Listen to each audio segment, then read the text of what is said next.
Hello friends, welcome to the new video. In this video we are going to create the search query. How can you retrieve the data from MySQL to JTable? So for that case you have to create a new JFrame form and you have to write the name, that is search record, and press finish. Right? In this way you can create the new JFrame form. Alright, first you have to decorate it. So I have dragged the label, J label, and I have edited it and replaced the name with search record.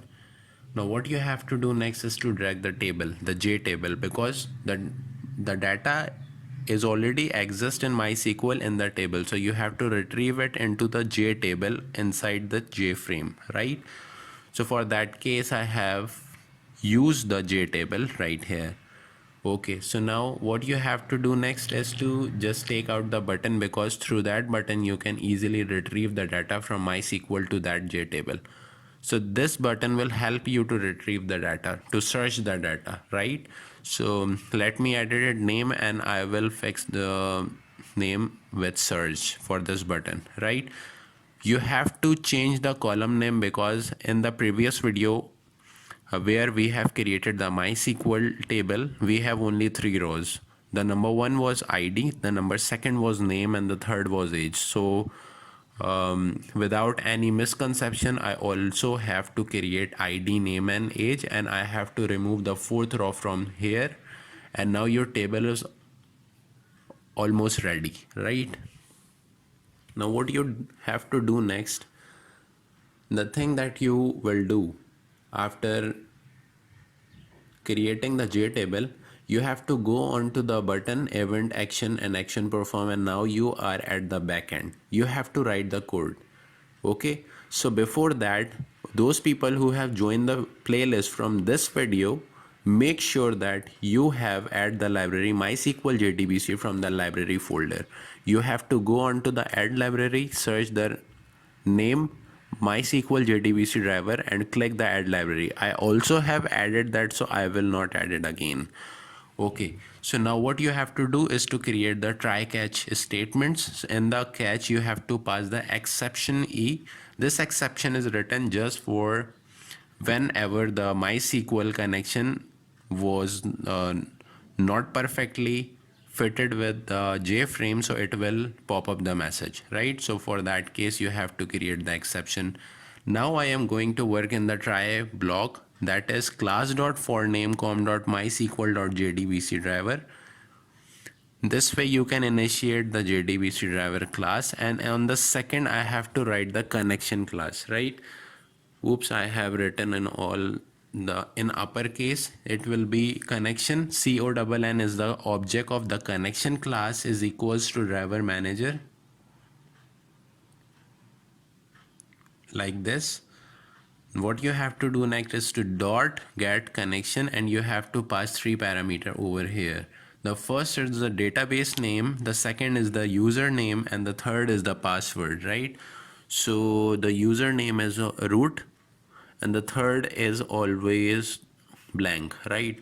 There is no password. So, and the second parameter you have to pass root, and on the first parameter you have to pass JDBC, MySQL, localhost, and your database name after backslash. So my database name is CRUD, so I have placed that right here. What you do next, see, this is my table with the name of insertion inside the CRUD. There are 3 columns, ID, name, and age, right? What you will do next here is you will import the connection class, because it is showing me the error. Just click over there and add import. So it will automatically import the connection class into your file. The second thing you will do right here is to create a statement class, right? So a statement st is equals to CONN, the object of a connection class, dot create a statement, and semicolon. Great. There is an error at a statement class. You also have to import that class. Go and add import, click over there. On the next step, you have to create the prepared statement. So for that case, you have to write prepared statement. Write the object name, that is ptst is equals to con dot prepare statement, and inside its prepare statement parameter you have to pass the variable of the query. So we haven't created the query right now, so we have to create the query first. Great. Now I am going to write a string SQL. SQL is the variable name, and inside the SQL variable we have to store the query, that is select static from insertion. Right, from insertion. Insertion is the table name. That table exists in the CRUD database. Hopefully you are getting my point, and I have to pass that variable of query inside the prepare statement. Now you have to write the result set. You have to use the result set class in order to retrieve all the data into your JTable. So result set rs is equals to ptst.execute query. Great. Right. What we are going to do next is to create a default table model. Default table model.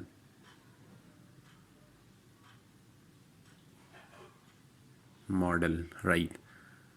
Its name should be tm table model. The object is tm.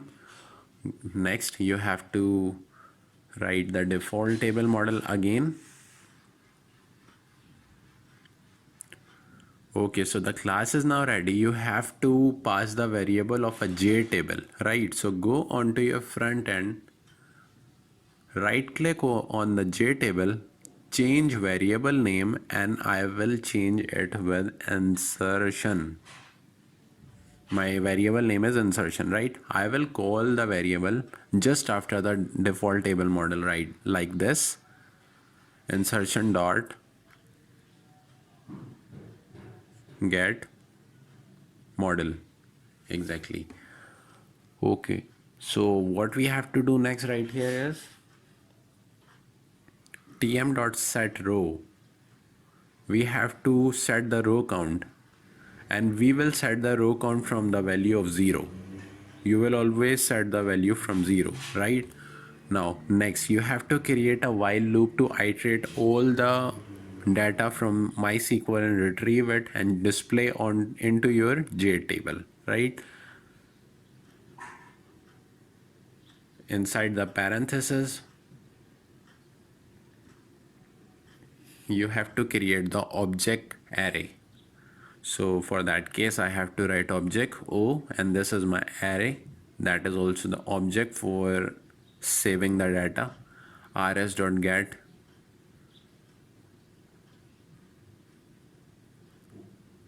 we have to pass id, so we should pass get integer, right? rs.get int.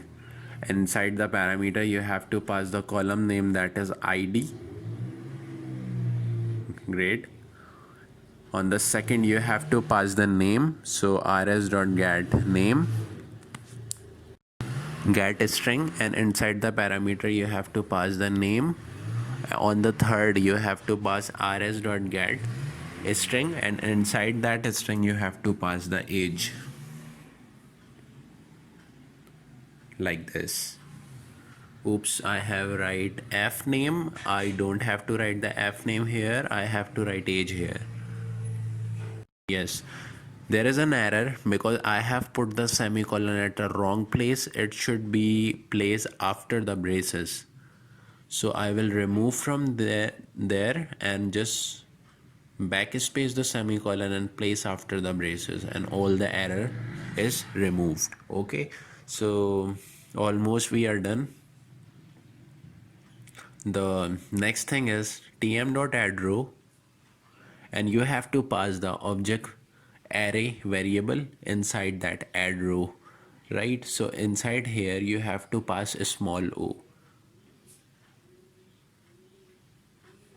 It should be a small o. Yes. So your code is almost done. Just you have to write here is j option pen dot show message dialog to show if your MySQL is not connected properly with your J frame. So for that case, it will show the pop-up error like the connection failed like this. Let's check the file what we have created, and this is the J frame and the J table. On clicking the search, the data has been retrieved successfully from MySQL table. Inside the MySQL table, on the first row the data was 1 Taha 24 and it has been retrieved successfully. Let me show you how we check an other data. So for that case, you have to go for insert that we have created in the previous video. Let me insert another data, that is 77, name is Bilal and age is 78, and press the submit button. Okay, the data is stored successfully. Let's go on to the search record that we have created now. Run the file and press the search button again to check whether the new record will show. Yeah, the record is here. The new record you can see is here. So this is the video. Hopefully you have liked it, and make sure to subscribe the channel because we need your support right now. So please don't forget to share and subscribe this channel. Thank you.